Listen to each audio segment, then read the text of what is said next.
frijoles, algodón, papa, oca, quinoa,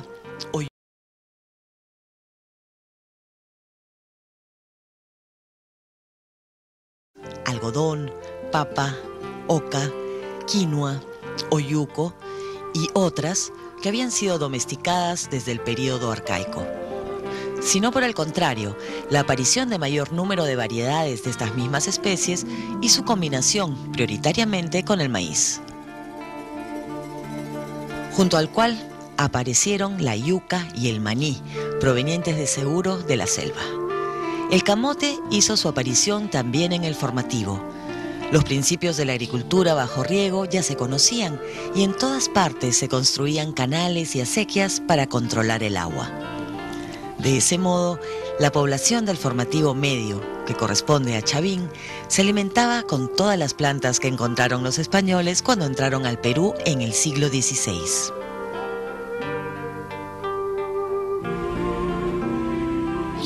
Recientemente nos hemos encontrado incluso con la sorpresa que en Chavín ya estaba habitado, el vallecito ese, desde el Pleistoceno. Ya se han encontrado restos del Pleistoceno.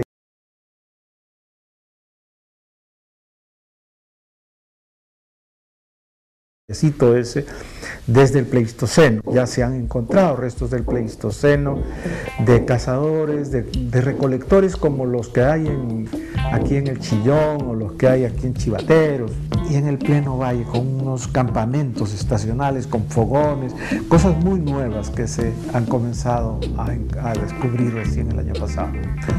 Pero hay también toda la fase siguiente, es decir, la fase de domesticación de plantas y animales. También allí estaban viviendo gentes en el vallecito de Chavín. Y luego hay toda una continuidad desde ahí hasta nuestros días. Ese valle sigue siendo, sin ser un valle muy rico, ¿no es cierto?, en términos económicos. En ese momento apareció un sistema religioso uniforme que logró expandirse por buena parte del Perú antiguo. Es una época cuando los sacerdotes fueron muy fuertes y concentraron el poder sobre la sociedad.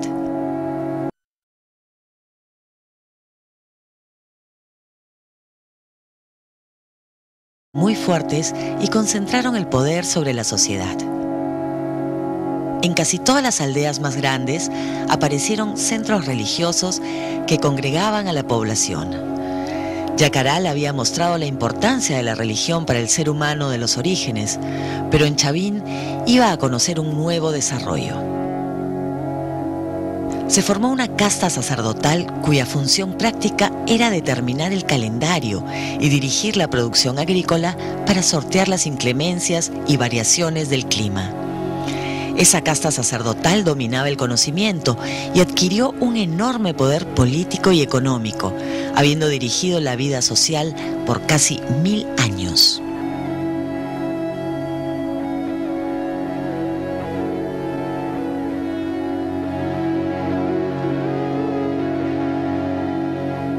Ocurría con Chavín de una manera ligeramente diferente, lo mismo que ocurría en tiempo de los incas con Pachacámac. Chavín era uno de los núcleos importantes de la supervivencia del proyecto de construcción de país que teníamos nosotros. Es decir, un lugar a donde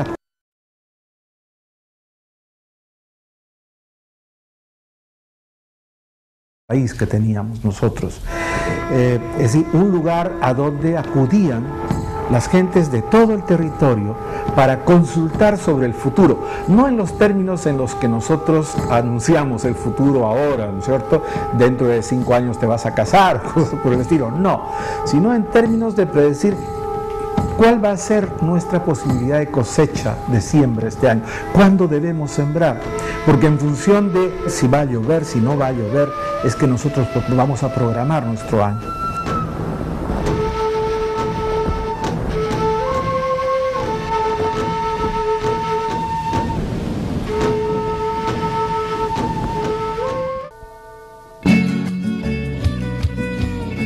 El sitio de Chavín de Huántar está ubicado en las nacientes que forman el colosal río Marañón.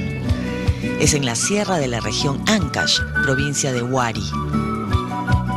Es un afluente del Marañón que está ligado muy directamente con la Cordillera Blanca.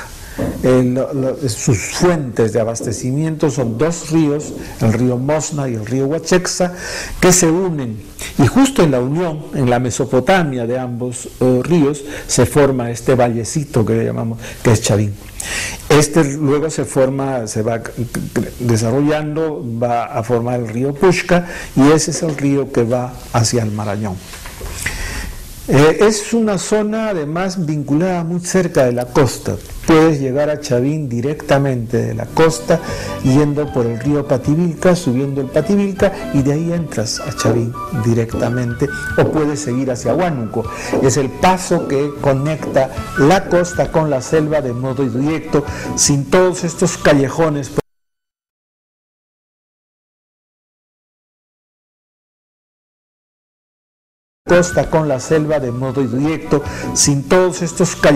profundos como el Marañón, que corta en dos el territorio. Se trata de un conjunto de edificios monumentales construidos en la confluencia de dos pequeños ríos a una altura de 3.170 metros sobre el nivel del mar. El edificio central es llamado El Castillo por los pobladores actuales de la zona. Está conformado por 4 secciones que parecen haber sido construidas en diferentes etapas por un sistema de adiciones y ampliaciones. El edificio es monumental y superior en concepción y complejidad arquitectónica a todo lo que se había construido hasta ese entonces en el Perú. Son grandes bloques de piedra tallada a manera de tablones que enlucen edificios de barro.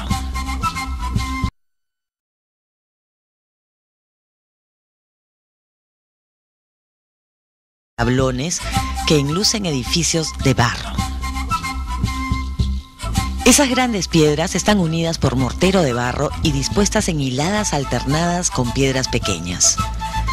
La estructura del templo es piramidal y se hallan plataformas superpuestas, siendo su altura máxima superior a los 15 metros. Hacen una cosa muy costeña y desafiante, construyen una pirámide, ¿no?, en un sitio que no es costeño, es decir, en un sitio donde llueve muchísimo y donde además emplean un material de manera espléndida como es la piedra, ¿no? Y para hacerlo tienen que resolver problemas tecnológicos como generar grandes muros de contención, cómo regular el manejo del agua que se va a infiltrar con la lluvia dentro del edificio, de ahí las galerías, los ductos subterráneos de drenaje, etc. Entonces, Chavín tiene mucho de costeño, pero también tiene un reto y un desafío para implantar ese tipo de arquitectura, adecuándola a las condiciones y a las exigencias de la serranía, ¿no? Examinando la historia de Chavín tal como la conocemos ahora,